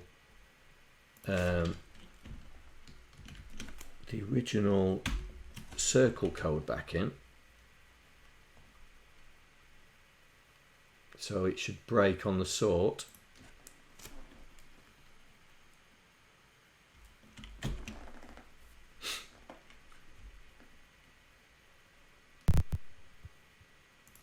So now it's putting the circle data in. There we go. So this is the circle data. DB, D7. Oh, is that going back up? Yes, it goes back up. So it starts high, then works its way down to low, and then starts going back up for the circle. So when we go through it, our first sort will take a while. Look, so we're starting this sort, and the white line gets bigger and bigger and bigger and bigger.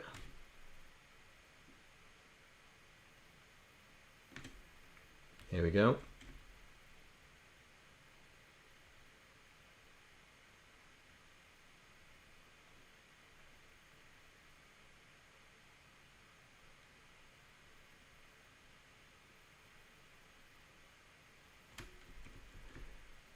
There we go. I think that's almost done it. There we go. So it's now starting at index 11, 10, 13, 9, and it's sorted based on that. So if we do a frame, there you go. Now, because we're animating, we've got a new set, and it does another, but this time it only takes that amount of time when it's doing the sort, because most of the numbers are in the right place. It's just that when these elements here, so when it's coming down, if it starts going back up, it starts going out, getting out of place. So there you go. There's a long one, and then it goes short and short, short, short, short, long, short. But it's never any longer than that down to about here. That's it there. So when you, let's turn this breakpoint off and play it, except for the first time through, the sort routine takes virtually no time to do it. So if we run it in the proper,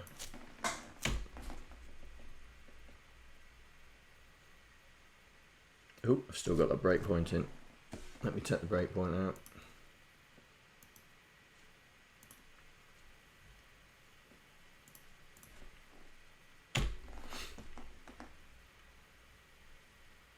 There you go.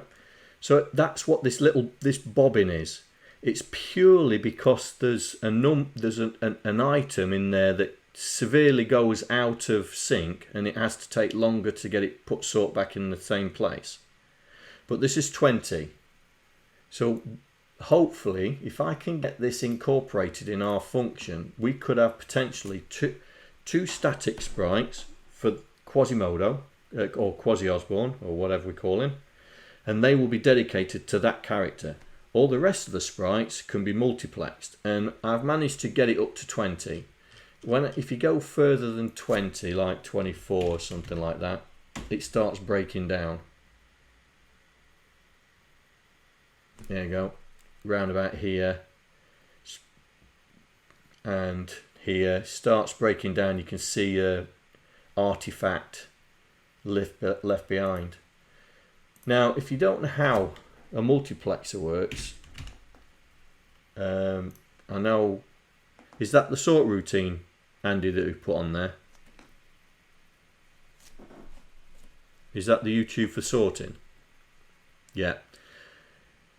Now, a multiplexer, as Andy's put, you can only have the 6 sprites on one line at a time.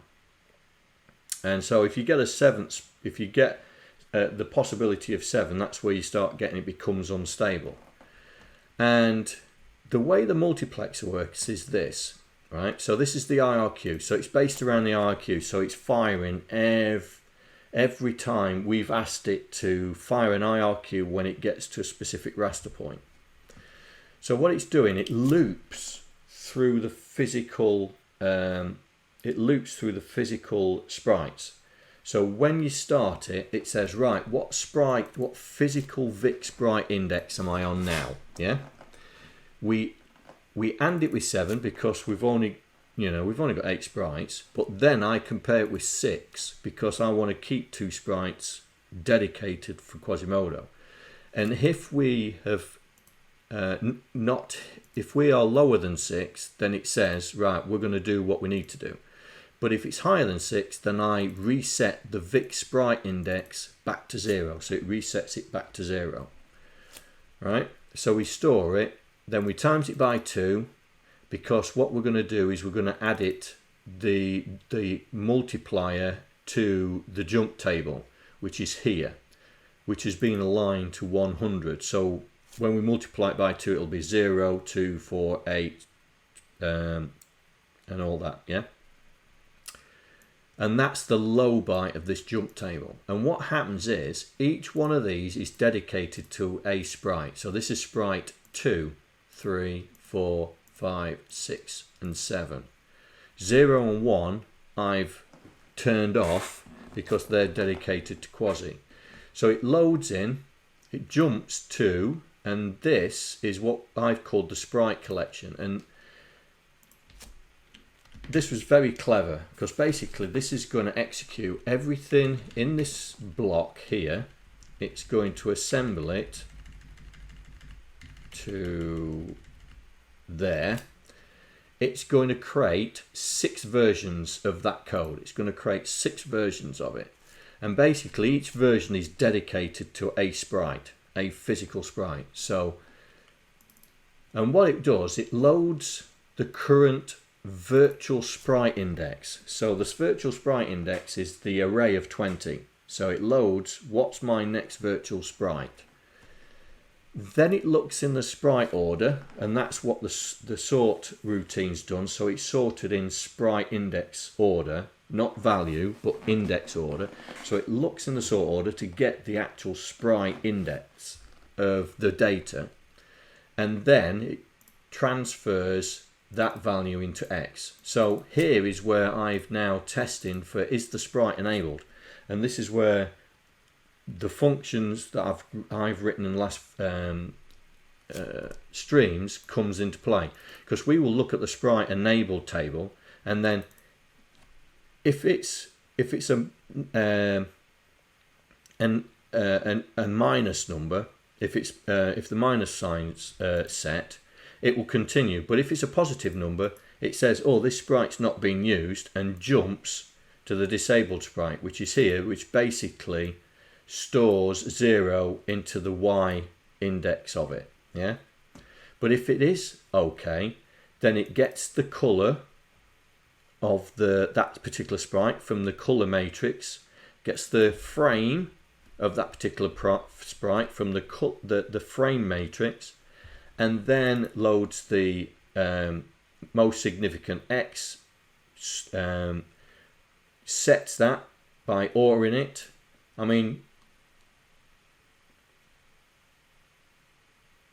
it's ORs it when it's set and then clears it when it's not set. Now in our routine we clear it no matter what and then set it, but this is basically runs a lot quicker because we're not having to clear it to reset it. You know, if it's set, we just OR it. Admittedly, if it's already ORed, you know, you wouldn't need to do it. But I worked it out. If I tested what was there already, so to say, oh, is it already ORed? It's the same number of cycles as actually doing it. So I could understand why this was done. And then we set the X part. So we get the X from the array, set the sprite to the X value, set the Y of the array, set the Y, but I've not set it because I've put it down here. And then we say, right, that sprite is done. Right, so we increase the physical Vic sprite index, and then we jump to use next sprite, which is down here. And basically all that does is it increases the virtual sprite index, tests that we haven't gone over the top, and if we haven't gone over the top, it tests the next one to see if the Y is anywhere close to where we are now, plus the padding. And the padding at the top is set to 5, I think. Yeah. So it's saying, is the next sprite within 5 pixel line, 10 pixel lines as this current sprite? And if the answer is yes, because it does a subtract, yeah. If the answer is yes, that means the carry flag is still set, because let's say if we're currently at 180 and the next one's 190, so 190 minus 10 makes it 180. We compare it with the current raster line that we're on, and if we're if our timings are right, it's still on the raster line of 180. Oh, that is less. That means it's less than. It actually goes back round and does it again.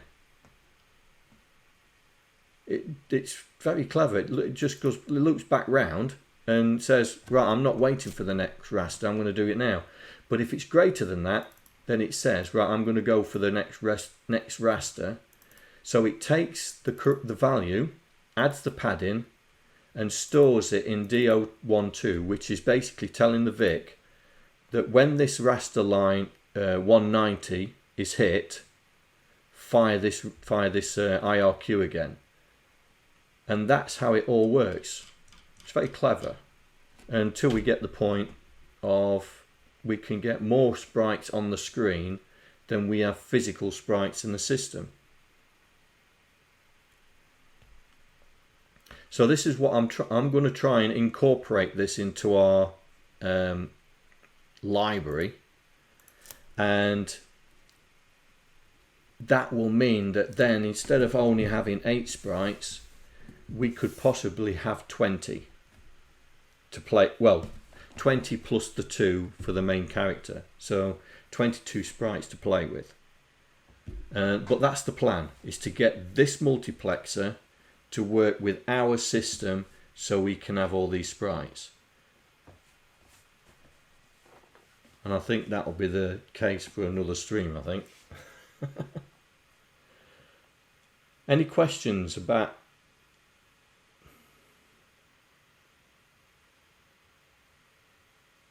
No, that's correct.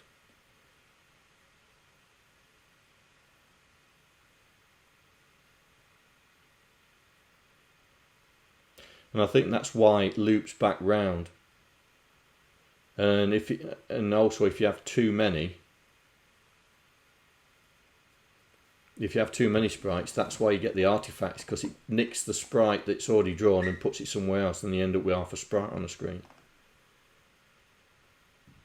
But 20 is stable, as long as we don't have 6 on the same line, and that when one's finished, the other one starts after the 24th line.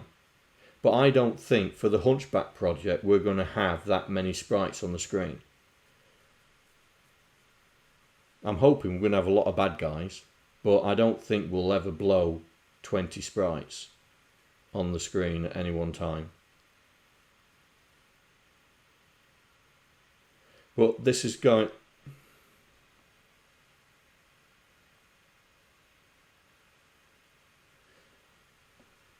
That's a good question. Not worked it out. It's why the white lines are there. So we have all this space down here to write the game code, and all this space here to write the game code.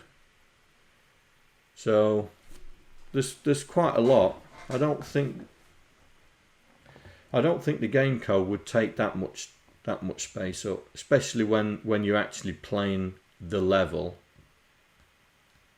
But I don't know what the percentage is. I couldn't tell you. I haven't worked it out.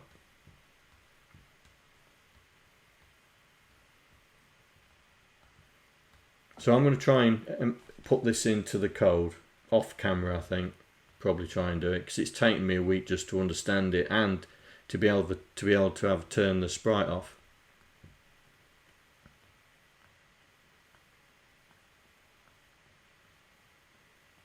Yes.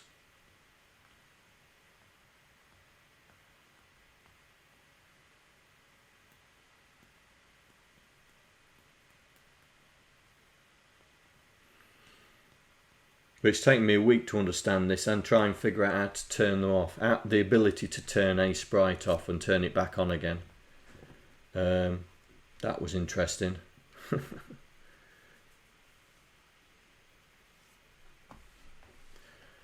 Alright. Oh, it's just gone 10. I will call that a day for this. And cheers, John. No problem, mate. And I won't be here next week. I'm on holiday. does it work at 23? You mean 23 Do you have a sprites? laptop? Say again, mate. Don't you have a laptop? Yeah, I've got no internet where I'm going. 23 sprites. Okay, let's try 23.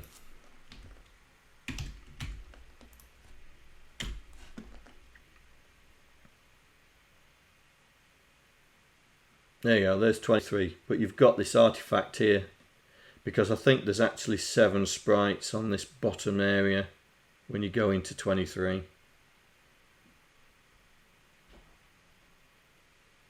And that's why, I mean, to be honest, I mean, when I first did it, I did it on 16. I did it on 16 because I thought 16 is going to be the one. So that's 16 plus 2, that's 18 sprites on the screen. And that works perfectly. There's not even a glitch in that. And as you can see, there's not a lot of CPU. We get the blip when it's doing the big sort, when the couple of the are out of order. But that's it. These white lines might get a bit fatter once we incorporate the animation stuff and all that to make it so the sprites get animated. But I don't think we'll overload it. And 16 should not overload it. So that's 18 sprites including the character. But that's how it works, and it's been I was asked to try and figure out how to make how the multiplexer works, and that's basically it. It's just gets you have to get your head around that you're not running this in sequence.